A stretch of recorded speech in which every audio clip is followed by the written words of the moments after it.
Presión internacional que se inicia en la Comisión Europea, sigue por el Banco Central Europeo en unas conversaciones muy duras a finales de abril en Barcelona, muy duras, en las que deja muy claro que hay que resolver ese problema ya. Y bueno, evidentemente luego hemos visto todo lo que se ha pasado. ¿Qué ha pasado? Pues que lógicamente por mucha presión internacional, si no estamos preparados para hacer frente, damos pasos equivocados, precipitados o al menos carecemos de una comunicación coherente.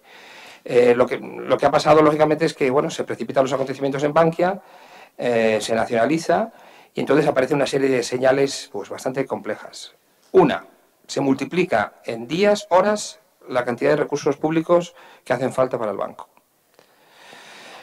Claro, eso evidentemente da una sensación de improvisación, ¿no? Dos, si Bankia está así, los demás no estaban tan mal, pero la sensación que todo el mundo dice, vamos, si Bankia está así, Bankia tenía que hacer 9.000 millones de provisiones con las dos reformas del gobierno, ahora me referiré a los deberes prácticamente españoles, y de repente tiene que hacer 23.500, pues todos los que tienen que hacer X, luego tienen que hacer X por 23,5 partido entre 9. Claro, tienen más pérdidas, más problemas, si asumen que es igual que Bankia. Evidentemente no es igual que Bankia, porque la situación de Bankia era muy delicada, mucho más delicada. Y hay entidades financieras españolas solventes, pero sí que tenemos que entender que los demás piensen, o sea, los españoles han estado o mintiendo o mal midiendo, es decir, midiéndolo mal o estimándolo mal, o qué pasa, ¿no? Tenemos que entender cómo lo ven ellos. El caso es que España se adentra en ese gran laberinto del que no sabemos cómo vamos a salir, porque claro, evidentemente no solamente hay que nacionalizar Bankia, hay que hacer una segunda reforma que retoca la anterior y que por tanto le quita credibilidad a la anterior. Es la quinta o sexta reforma que hacemos, claro, porque si empezamos, FROB, creación de FROB, reforma de las cajas de ahorros, primer Real Decreto de recapitalización con la ministra Salgado, el Real Decreto de febrero, y en este además nos piden las valoraciones independientes, con la credibilidad que eso da, pues evidentemente la situación era muy complicada. No somos los únicos, repito, aún estoy refiriéndome a la crisis de la eurozona. Italia, pues también tiene problemas, y aunque está algo distanciada, porque no tiene en este momento un problema bancario como nosotros, tan marcado, pero Italia está ahí, y por tanto Italia va a tener pues una situación muy parecida, y sobre todo en el momento que se pueda tomar alguna actuación sobre España, pues Italia, supongo que estarán pensándolo a la vez, porque evidentemente Italia se contagiaría inmediatamente, ¿no? Como además hemos tenido durante semanas pues la espada de Damocles de si Grecia se sale o se no, parece que se está calmando un poco y todo el mundo se ha vuelto a la cierta racionalidad de que no conviene que se salga, sino que hay que intentar cambiar la narrativa de todo el proceso. Grecia tiene que empezar a cumplir y la Troika tiene que empezar a dejar de ponerle los dedos en el ojo a Grecia. Es decir, y es porque ese mismo juego, uno incumpliendo y el otro tocando las narices, no nos ha llevado a ningún sitio. Al día de hoy y a una situación casi ruinosa, en la que la austeridad nos lleva a una situación casi ruinosa. A todos, ¿no? Y porque uno la tiene que incumplir y el otro tiene que estar presionando incluso como un guardián duro, ¿no? Y esto hay que cambiarlo. Es decir, hay que hacer que los países cumplan y que los otros ayuden. Es decir, los dos tengamos la actitud positiva. Y eso yo creo que es lo que se está debatiendo en este momento a escala de la Unión Europea, ¿no? Es decir, cómo poder ayudar a países más solventes y más fuertes que Grecia, como es España o Italia, y que en este momento se ve en un momento de dificultad. Porque Italia tiene, a mí lo que más me preocupa de Italia, sinceramente, es la credibilidad de sus cuentas.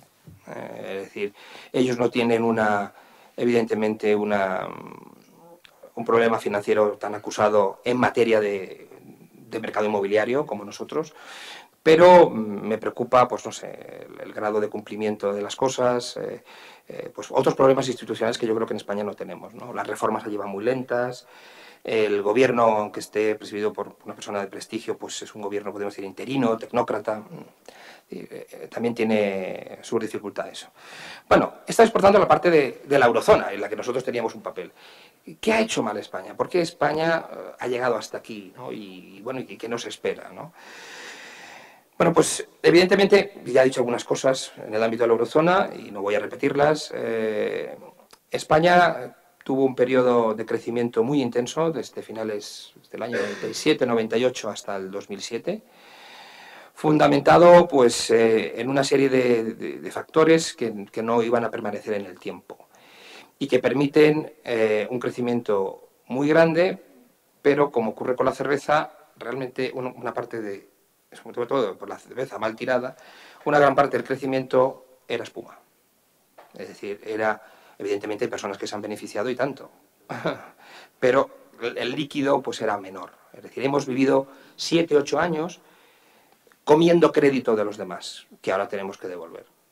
Ese crédito pues financió una burbuja inmobiliaria importante, desmedida, probablemente es el caso casi más extraordinario, como los precios de los pisos en un pueblo al lado de un pueblo, en una colina de un pueblo que está al lado de un pueblo dormitorio, no ni en la capital. Es decir, podía costar fácilmente 230, 240, 270.000 euros. Ahí, una casa, un piso, un adosado.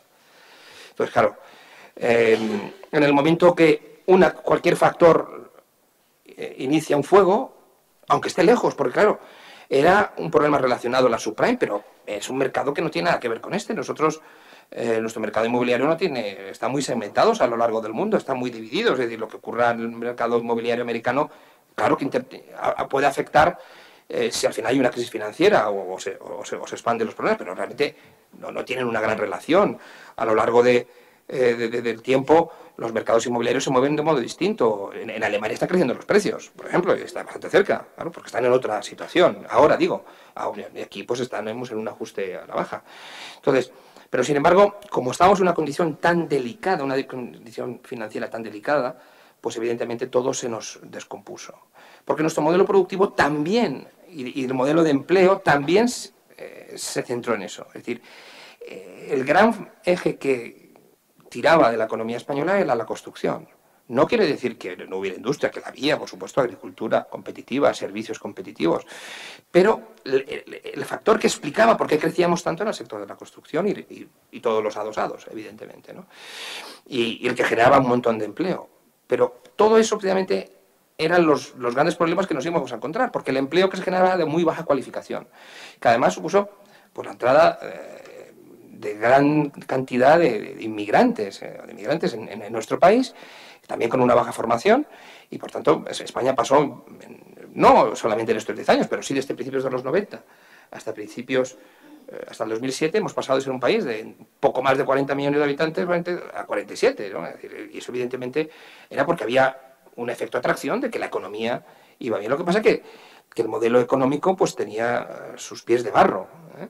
Primero porque se basaba tremendamente en el déficit, en la financiación exterior, en el déficit exterior. Todos los años teníamos que financiar un déficit exterior, que es nuestro gran talón de Aquiles, del 8 o 10% del Producto Interior Bruto. Y eso, lógicamente, había que financiarlo a través de los bancos. Es decir, que se hacían que, lógicamente, se endeudaban en el exterior. Ojo, los que nos prestaban tampoco estaban particularmente avezados ni listos, porque ahora protestarán mucho los alemanes, pero los bancos alemanes compraban todos nuestros bonos, todas nuestras cédulas hipotecarias, al precio que fuera. Luego les ha dado mucho miedo y ahora yo creo que muchos deben tener mucho miedo, o deben temer las posibles consecuencias de algún episodio más difícil en nuestro país, ¿no? Entonces, pero ocurrió así, ¿no? Y este era un modelo, además, repito, basado en una falta de competitividad, un déficit exterior importante, nadie se preocupaba probablemente lo que importa a la economía, ni los economistas, hay que decirlo, apoyar a sectores productivos que afortunadamente resistieron, como resisten ahora. No hemos perdido cuota en exportación, eso es una excelente noticia para esa parte de la economía española y para quien trabaje ahí. Lo que pasa es que es la parte minoritaria, es decir, el sector exportador español está comportándose mejor que el alemán. No estoy diciendo ninguna tontería. El alemán ha perdido cuota, el español no, ni la más mínima. Ni antes de la crisis ni después de la crisis.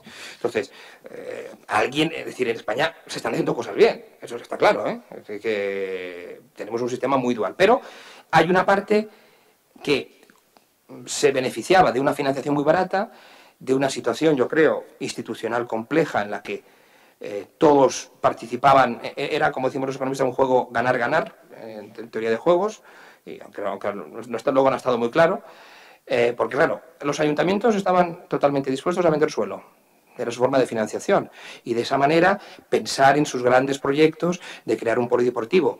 Tenga la localidad 37.000 habitantes, tenga 280.000 o tenga 1.700. Un polideportivo, por supuesto que para todos, muy bien, claro, se puede financiar, materializar.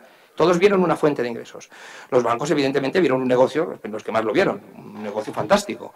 Es decir, y entraron hacia el final del periodo, incluso en prácticas de cierto riesgo. Afortunadamente, menos que en otros países en materia de hipotecas minoristas. Nuestro gran problema ha sido promotores y suelo, y ahí es donde nos hemos pasado 70 pueblos, ¿no? Pero en materia de hipotecas minoristas, solamente en los 2 o 3 últimos años, antes de la crisis, hemos tenido el problema de conceder pues 80, 90, 100, incluso en algunos casos más, de la financiación. Pero en general tenemos esa ratio loan to value por debajo de nuestros socios, porque ahí hubo bastante prudencia, pero donde no hubo prudencia fue en promotores y suelo, ¿no? Es decir, que ha pillado pues, a muchísimas empresas constructoras debiendo una gran cantidad de dinero, ¿no? Entonces, todo el modelo, en lo productivo y en lo financiero, pues era muy débil. En el momento que hay una chispa en otro almacén, que es la subprime americana, en el que era un desastre, evidentemente, lo que ocurrió. Ya no se podía financiar nadie en los mercados financieros internacionales porque la basura subprime llegó a todos los confines, menos aquí. Aquí, la verdad, eso lo hicimos bien, teníamos la propia y dijimos, no, pues de los demás no. Es decir, que no tomemos de los demás, ¿no? Bueno, pensábamos que no era propia. Nos ha costado unos cuantos años reconocerlo, ¿eh? Es decir, que deberíamos hacérnoslo ver. Es decir, que como país parece... yo por lo menos, yo muchas cosas no he acertado, pero exteriormente he hablado de crisis financiera. Eso lo tenía muy claro, en nuestro país. Es decir, eso, ahí me remito a la hemeroteca. Y nada de crisis económica, desaceleración, no. Esto es una crisis financiera y una crisis de los bancos. Y no verlo era pues estar posponiéndolo, estar posponiendo el problema. Bueno, el caso es que una chispa en un sitio muy lejano, pues claro, pero sacude todo el mundo, porque claro, repito, los vehículos y las emisiones subprime llegaron a todos los confines, con un año absolutamente dramático, la caída o rescate de Bear Stearns, la caída total, estrepitosa de Lehman Brothers, que casi lleva al sistema financiero internacional, al británico, al holandés, aparte del alemán, al americano, por el precipicio, y que nos hubiera llevado a todos al precipicio, evidentemente. Y bueno, pero los países reaccionan y con mucho esfuerzo pues toman una posición realista. Ahí hay que reconocer que yo creo que probablemente la historia lo juzgará magníficamente, a pesar de que dicen que es un hombre, yo no lo conozco personalmente, pero no es un hombre de una gran simpatía personal, pero yo creo que el político que vio lo que veía venir era Gordon Brown. Gordon Brown fue el que dijo, sí, recapitalicemos esto que se nos va. Y paró la crisis. Es decir, todo estaba dando vueltas, Estados Unidos... intentaba crear aquel fondo, banco malo, TARP, que luego enseguida lo convirtió en un banco de recapitalización. No fue ya, no era de comprar activos, que era muy difícil de comprar activos. ¿Comprar activos a qué precio? Si la subprime de repente, un activo, una emisión que valía 100, nadie la iba a comprar por menos de 2 o de 3. Es decir, claro, nadie se fiaba, ¿no? Entonces pensaron en que era mejor recapitalizar. Sin embargo, aquí tomamos una posición como más lenta. Yo creo que más pensando que esto iba a durar poco, la última crisis inmobiliaria fue muy breve en España, y eso fue un error histórico. No voy a hacer sangre de eso porque, ¿para qué? Ya ha pasado, ¿no? Pero evidentemente la historia lo va a jugar muy mal, muy mal.